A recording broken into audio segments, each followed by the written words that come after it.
So hello dear student, কেমন আছো? I hope প্রত্যেকে শুধু ভালো নয়, ভীষণ ভালো আছো। স্ক্রিনের ওপর একটা প্রশ্ন দেখা যাচ্ছে, তাই না?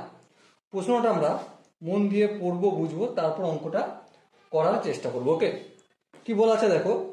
প্রতি কেজি চালের বর্তমান মূল্য 20 টাকা, পূর্বে ওই মূল্য ছিল 18 টাকা।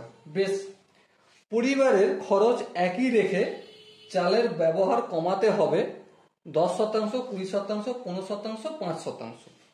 ওকে, দেখো এখান থেকে আমরা কি জানলাম, যে ইনফরমেশন যেটা এটা দেয়া আছে। দেখো, বর্তমানে চালের দাম কত? বর্তমানে চালের দাম 20 টাকা পার কেজি। ওকে, আর পূর্বে কত টাকা দাম ছিল? পূর্বে দাম ছিল 18 টাকা পার কেজি। বেশ, তাহলে পূর্বে 18 টাকা ছিল, এখন 20 টাকা, হিসেব মতো কেজি প্রতি 2 টাকা বেড়েছে। আচ্ছা, এবার দেখো, আমি ধরে নিচ্ছি পূর্বে এক্স কেজি চাল ব্যবহার হতো। কত কেজি? পূর্বে এক্স কেজি চাল ব্যবহার হতো। তাহলে পূর্বে কত খরচ হতো? সিম্পলি সবাই বলতে পারবে 18 গুণিতক এক্স টাকা, তাই না? হ্যাঁ, অবশ্যই তাই। কারণ 1 কেজি চালের দাম যদি 18 টাকা হয়, তাহলে এক্স কেজি চালের দাম হবে 18 গুণিতক এক্স সমান 18 এক্স টাকা।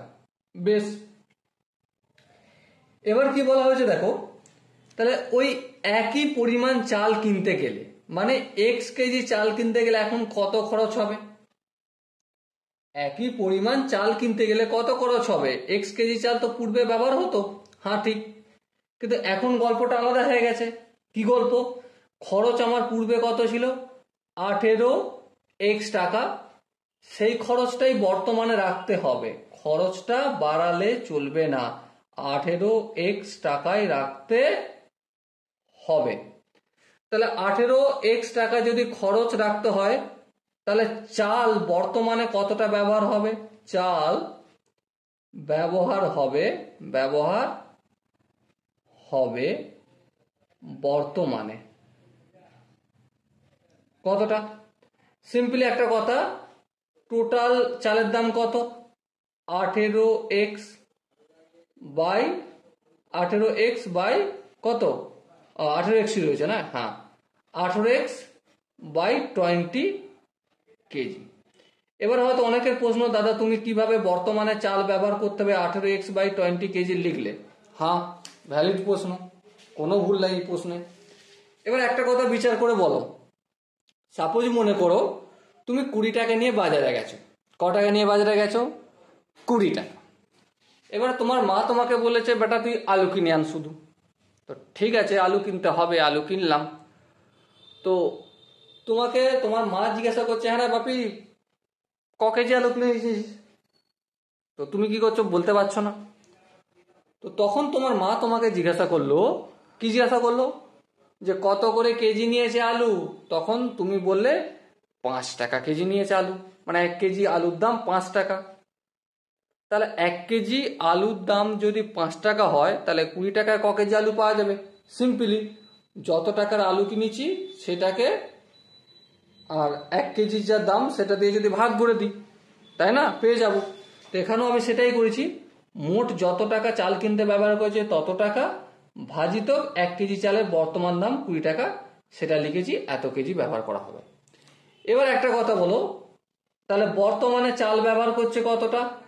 18 এক্স আপন 20 কেজি। পূর্বে চাল ব্যবহার করা হতো কত? এক্স। তাহলে ব্যবহার কমানো হয়েছে না বেড়েছে? অবভিয়াসলি কমেছে। তাহলে যদি কমে, কতটা কমেছে? কমার পরিমাণ এখানে এভাবেই লিখে দিচ্ছি, কমার পরিমাণ, চাল ব্যবহার কমার পরিমাণ এখানে লেখা আছে, ঠিক আছে। আগে এক্স ছিল, হ্যাঁ, এখন ব্যবহার করছে কত? 18 এক্স আপন 20।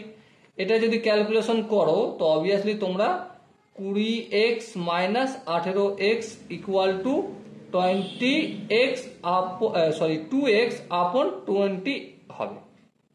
আরেকটু যদি ক্যালকুলেশন করো কি পাবে? এক্স আপন 10। কি করে হলো? আই হোপ তোমরা বুঝতে পারছো, ফটাফট করে কাটাকাটি করেছি, 2 1 কে 2, 10 দুগুণে 10 দুগুণে 20। তাহলে এক্স আপন 20 এতটা পরিমাণ ব্যবহার কমানো হয়েছে, যে কমার পরিমাণ এতটা। এবারে এটা তো আমরা একটা নিউমেরিক ভ্যালু পেয়েছি, হ্যাঁ ঠিক।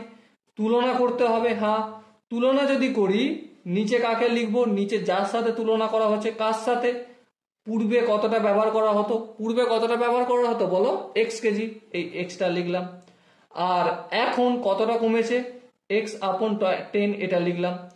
এবারে এটাকে যদি আরেকটু সাজিয়ে লিখি, এক্স বাই 10, আর এটা হচ্ছে ভাগ চিহ্ন, এই ডিভাইডের চিহ্নটা মানে, তাই না? এটাকে আমি গুণ চিহ্ন করলাম, আর এক্স এর নিচে কিছু না গেলাম, মানে 1 আছে, তাহলে এটা 1/x করে দিলাম। ভাগটা গুণ চিহ্ন করেছি আর এক্সটাকে 1/x করেছি। এটাকেই যদি পার্সেন্টেজে কনভার্ট করতে হয় কি করব, সিম্পল একটা কাজ করব, উপরে 100 দিয়ে গুণ আর নিচেও 100 দিয়ে গুণ করব, কিছু নেই মানে এর সাথে 1 গুণ আছে, 1 মানে 100/100। এবার দেখো এই শূন্য আর এই শূন্য কেটে যাবে, আর দেখো এই এক্স কেটে যাবে, তাহলে কি হলো 10/100। আচ্ছা এই 100টার পরিবর্তন করে আমি কি লিখতে পারি, 10% লিখতে পারি কি পারি না, হ্যাঁ লিখতে পারি। তাহলে কমার পরিমাণটা কত, এক্স আপন 10, যেটাকে ভগ্নাংশে কনভার্ট করেছি, তারপর সেটাকে আমি পার্সেন্টেজে কনভার্ট করেছি, আর আনসার হয়েছে 10% কমাতে হবে। এবার দেখো এখানে যে অপশনগুলো রয়েছে তার মধ্যে কোন অপশনটা ঠিক, অবভিয়াসলি অপশন এ হবে আমাদের সঠিক আনসার। ওকে, আই হোপ প্রত্যেকে এই কোশ্চেনের কনসেপ্টটা বুঝতে পেরেছো। এবার কারো যদি মনে হয় না দাদা বুঝতে পারিনি, আর একটু ডিটেলস এলাবোরেট করে লিখে লিখে বোঝালে ভালো হতো, তার জন্য একটাই কাজ, কমেন্টে রয়েছে, কমেন্টে জানিয়ে দাও। ওকে, চলো দেখা হচ্ছে নেক্সট সেশনে, ততক্ষণ পর্যন্ত ভালো থেকো, সুস্থ থেকো এবং জয় হিন্দ।